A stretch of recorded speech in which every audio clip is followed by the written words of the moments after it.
Hey, what's up, everybody? This is Charles Advancement, and welcome you guys to another episode of the DREAMERSPRO show. We cover everything from sports, hot topics, classic debates, entertainment, and we give you guys a fresh perspective on things and how we see them. Well, Pat McAfee's back in the news, but before we get into it, please make sure you like the video and sub to the channel. So I was just going through the internet here, and I came across an article that really caught my attention from Awful Announcing with the following headline saying, Pat McAfee responds to critics of his Donald Trump interview. You hate the troops. And I'm like, what happened now? Now, if you know anything about Pat McAfee, he's a very outspoken lad.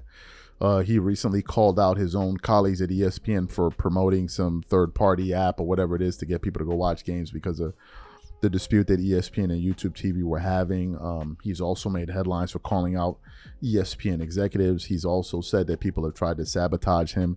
You know, he seems like, the rebel at the network, man. He's the guy that doesn't fit in on purpose, right? And, he brings in great numbers for the network.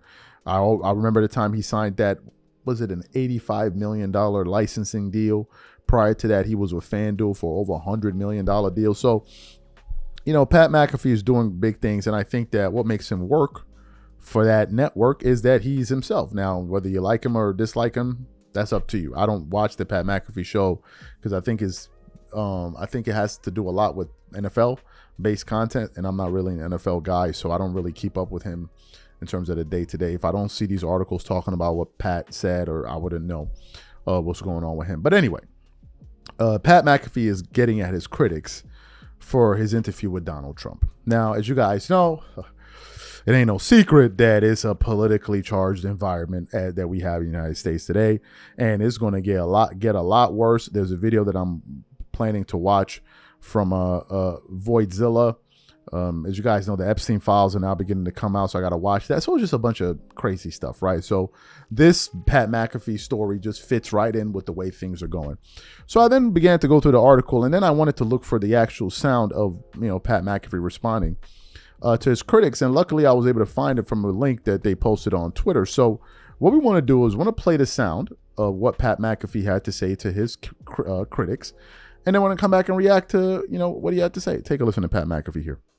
Yesterday, obviously, we had the incredible honor of being down on Paris Island for Veterans Day as all four of the main league's commissioners dropped a note to the veterans letting them know how much we appreciate them. UFC President Dana White sent a message of appreciation and gratitude to our America's heroes. We also had the Secretary of Veterans Affairs, Doug Collins, who sent a message to the young vets out there. And we also had the Commander-in-Chief on the show live. I believe it's the second time that a sitting president has been live on an ESPN show. The last one was from a Democratic political party.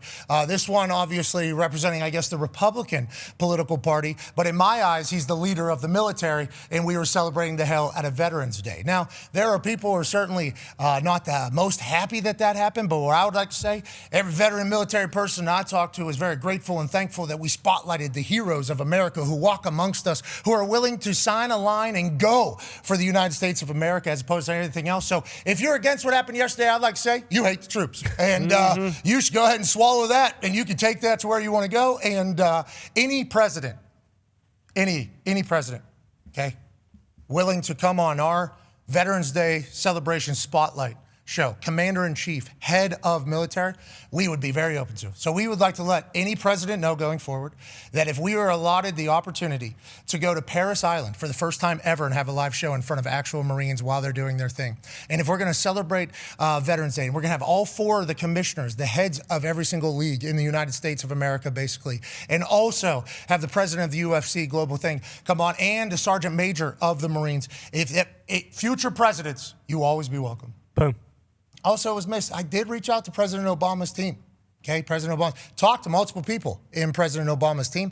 Wasn't able to work because of the quick turnaround. We started this thing on Monday because there was a lot of conversations late last week about this show getting not going to be allowed.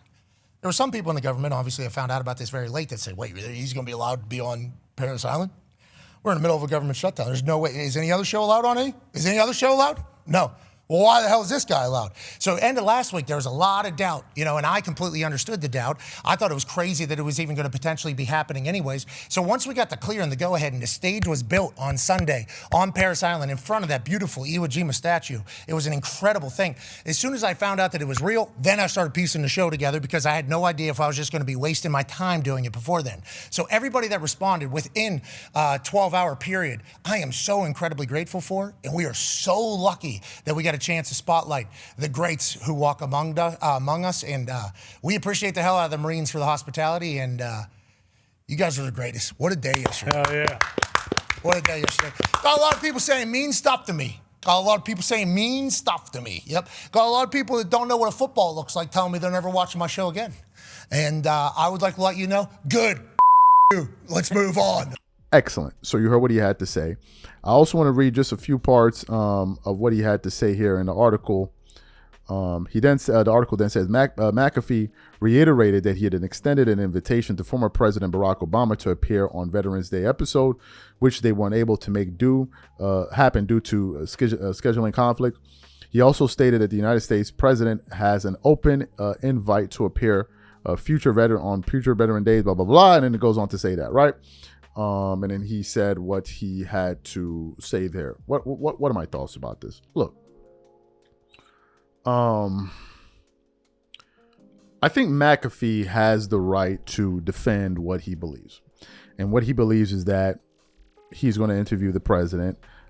He's saying that he's not partisan, right? He's saying that, look, I interviewed Donald Trump. I also extended an invitation to President Barack Obama, and I have an open invitation to whoever the president is going to be going into the future. So to me, look, being a reasonable person, I don't see the issue there. If he's willing to sit down and talk to whatever president, regardless if they're Republican or Democrat, I don't see the issue, right? I don't see the issue. Now, he did say to those that I guess disagreed with him that you don't like the troops. I wouldn't go that far, right? I wouldn't go that far because we don't know that. And I don't in all my time, I haven't met a single American that doesn't like the troops. I haven't. Now I've met people that don't like police officers, law enforcement, yeah, but the troops, I've never met a person in life that says I dislike the Army. Never. As a matter of fact, one of my cousins recently joined the Army in the United States. He was from Nigeria. He moved there. His family's there, and he joined the Army, right? And well, what, do we hate him? Like, no, I've never heard that. So I think Pat kind of took it a step further to say, like, that you hate the troops. I never met these people. I never met these people that dislike troops, ever. As a matter of fact, in the States, whenever you see, the troops in person, you're always looking at them like, man, look at the gear. You just kind of like look at them and, oh, okay, what is he, what's that? Man, that's a big gun you got on this back. Like, that's the interaction. You don't have, who sits there and says, well, there goes the damn troops. I don't like them. I've never met these people. And you used to see them from time to time in New York City. I used to see them at Grand Central Station. You see them from play. I don't know. I never had these kind of interactions with people where they would express that sentiment. So maybe Pat McAfee is talking to some group of people. I don't know who these people are that say that they don't like the Marines and the troops, or whatever. I don't know. I don't know who those people are. But I think McAfee is being fair. I don't see any issue with what he's saying. I mean, obviously, he's going to push back because that's part of his personality. But given the fact that he isn't partisan and he's willing to speak to President Obama or Donald Trump, I don't see an issue with that.